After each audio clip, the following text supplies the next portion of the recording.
Yeah, no coffee. I'm still trying to kick that whole habit. And I still have the JAL stickers with Jangalang on them. $5 each. Shipped to you. Cash App. Jerry Ain't Loud. $ Jerry Ain't Loud. Put your address in there. But anyway, guys, I've had people ask. We're just going to talk about, I'm going to give y'all the tips that I've learned so far for doing doors. In my door video from the other day, there was a few people saying they want to attempt their own doors. I am by far no door expert, guys. I do what's easiest for me, a vision that I have on how to do it. And if you've seen, when I did the Jeep here, I did these doors all, like, I started with a wood panel versus the factory door panel.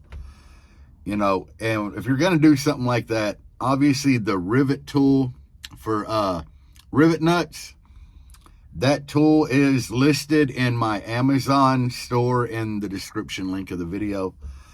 I have like everything I use there, you know, the universal power window switch kit. I have that in there just so you guys can find it a lot easier. But the rivet nut tool definitely helps so you can bolt your base wood panel to the door frame. Now, for those of you that's going to use a part of your stock door panel, like I'm doing in the Blazer, you're definitely going to need like fiberglass chop mat, woven mat, whatever to build that base. And one thing I highly recommend when you do that is that you get the clips for your door panels. Like Amazon has bags of pretty much them little clips that hold the door panel on for any door. They're dirt cheap. Order them bad boys as soon as you start, because you're always going to need, you'll break a couple of them taking it in and off, and they get wore, and new clips are just going to hold the extra weight you're putting on the door panel on there a lot more sturdy. That's one thing I definitely recommend. Another big thing I'm going to recommend is choose the right mids, drivers, whatever you're putting in your door. Choose the right ones.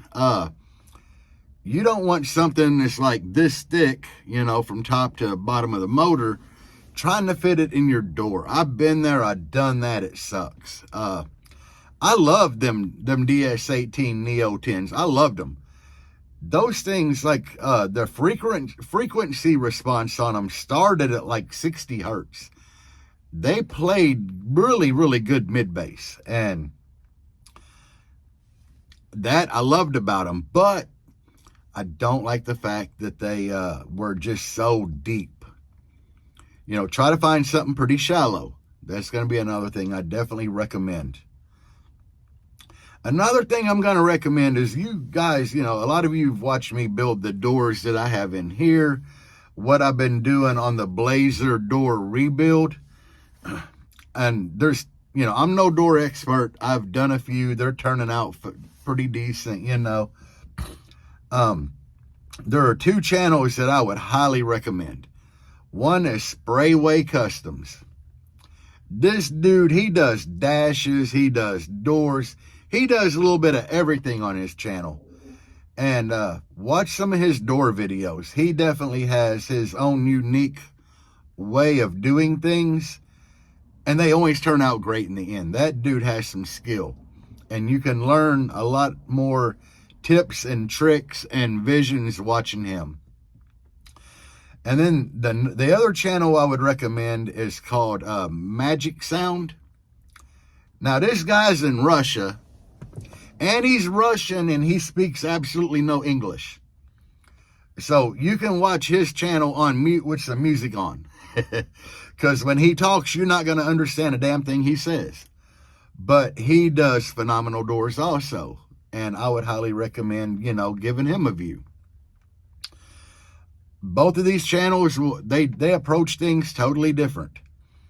But they both offer, you know, their own vision and different ways of doing things. And watching both of them, you'll find something that will definitely work really good for you. You know, I've taken a little bit away from each one of those channels and things that I do. I could build a lot more elaborate doors than I'm building if I wanted to put the time in. I highly recommend, ordering a gallon of fiberglass resin off of Amazon rather than using the old Bondo brand in the tin can. I like, stuff from like either Total Boat or whatever.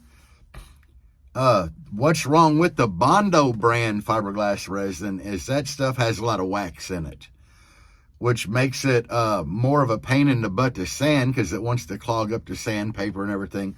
I didn't even know this when I first started doing fiberglass, and I've had a lot of people tell me, and I've read a lot of comments and stuff on Google talking about how it's just kind of a poor resin.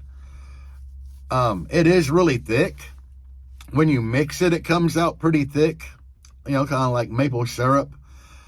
I can't remember what brand fiberglass resin I'm using. I might have it in my Amazon store on here, but it is way thinner. Like even after you get it, mixed with the catalyst, it is thinner. And thinner means it soaks into the fleece that you're using a whole lot better. You get like better penetration. So I have found it a lot easier to work with. Bondo. I use whatever kind of Bondo I can get. I got, like right now, I think I'm using like Bondo brand Bondo. I have a gallon of like better Bondo somewhere. I just can't find it. But it don't matter. You'll do some rough sanding and then you go back with your Bondo to try to hide a lot of your sanding marks, imperfections. Bondo is just good at kind of masking things. Don't put it on super thick, but anyway, test your body skills, body work skills. I have a little Cobalt DA sander. You can get one that plugs into the wall or whatever. It don't have to be battery powered, but a DA sander, it helps a lot, guys. If you don't have a good electric sander or battery powered air or whatever, you're going to be doing all this sanding by hand. It sucks.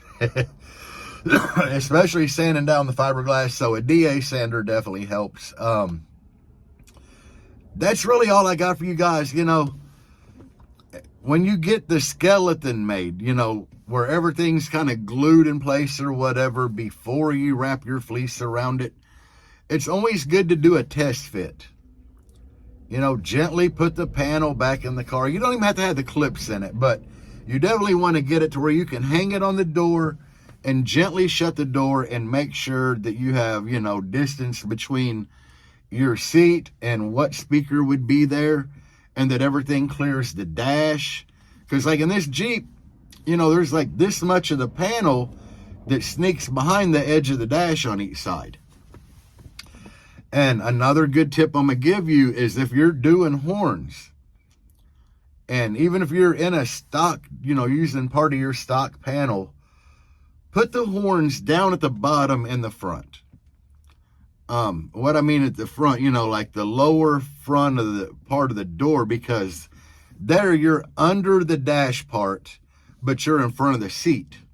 Because a lot of cars, you only got like yay much distance between the door panel and the seat that you can build out. But in front of that seat, you could build out that far because the only thing that's going to be in the way is where your legs ride. So you have a lot more depth to work with there.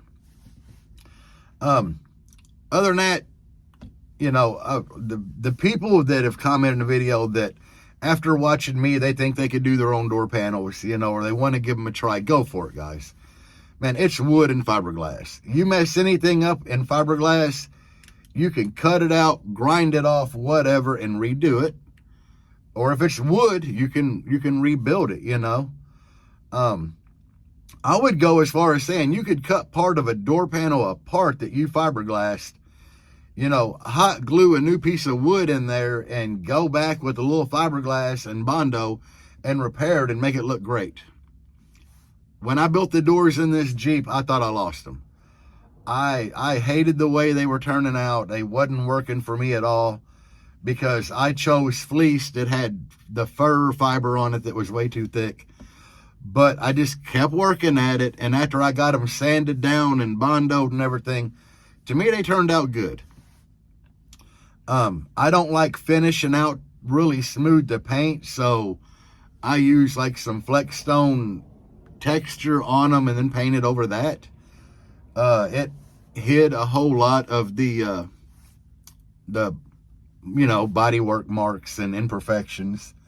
One thing I did forget to do, I forgot to go back on the back side of these and add extra fiberglass resin and chop mat to the backside to make them stronger, and they are cracked at certain points. Do I care? No.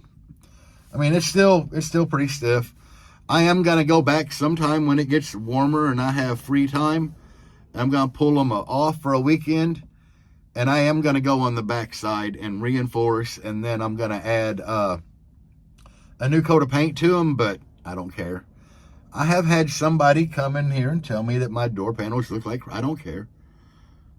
They told me they look like crap. I'm like, okay, let's see you building a better set. That's my whole vision. If you can build a better set, kudos, man. I don't care. I build my own stuff for me. It's a demo vehicle. It's not, I'm not taking this thing to car shows trying to win a trophy with it. And have that attitude when you build your door panels. You're not trying to go to a car show and win an award. I've seen panels 100 times worse than mine. I've seen panels 100 times nicer. I'm in the middle of the road with the work that I did. I'm happy with that. I dabble in a little bit of everything. People, you guys watch my channel, I do a little bit of everything. Mechanic work, audio work, build enclosures, do lift kits, build doors, whatever. I do everything on my vehicle myself. So I build it for me, and I'm proud of what I do. I'm not a master of any of this, guys. And go into your project with the same mindset. You're not a master. Your first set of doors you build, they might turn out pretty decent, but your second set will be better.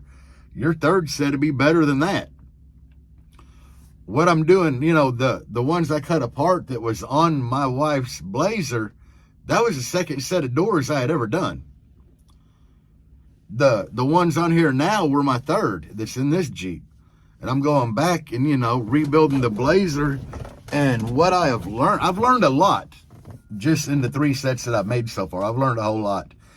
And I'm taking everything I learned from them 3 sets and I'm using on the current set. My 5th or 6th set are going to be phenomenal, guys. But do it. I have faith in you. You can do it. Sprayway Customs, great channel. You'll learn a lot. Magic Sound, great channel. You'll learn a lot. My advice is do it.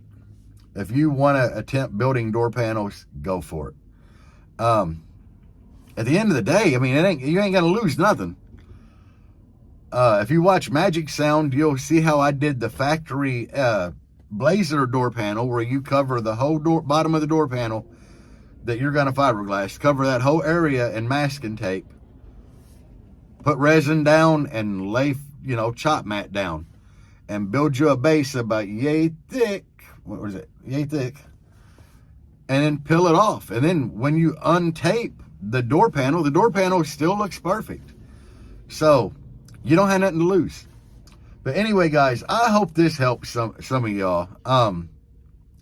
Like I said, in my Amazon link on here, I do have a lot of the tools that I use to do all this stuff. I'll give you just another quick tip. Go to Dollar Tree and buy you plastic cups or small bowls to mix your fiberglass resin in. They're cheap. You get like a 3-pack for $1.25. You can throw them away when you're done. And then go to Harbor Freight, and they have the chip brushes there. You can buy a pack of chip brushes, a box of them, case for like $10. Because once you use it, it's throwaway after that. So, or while you're at the Dollar Tree, get a 4-pack of their cheap little plastic paint brushes. And, buy a couple packs if that's all you're going to need. Save money. Work smarter, not harder, guys. For mixing fiberglass, I'll buy a pack of plastic forks or plastic knives at Dollar Tree for when you put the catalyst in and mix, because it's all throwaway. Work smarter, not harder. Work cheaper. Anyway, guys, I hope this helps some of y'all. Peace out, and as always, based on. Even when you feel low, you can still go. Even when you feel slow, you can still go. Even when there's no hope.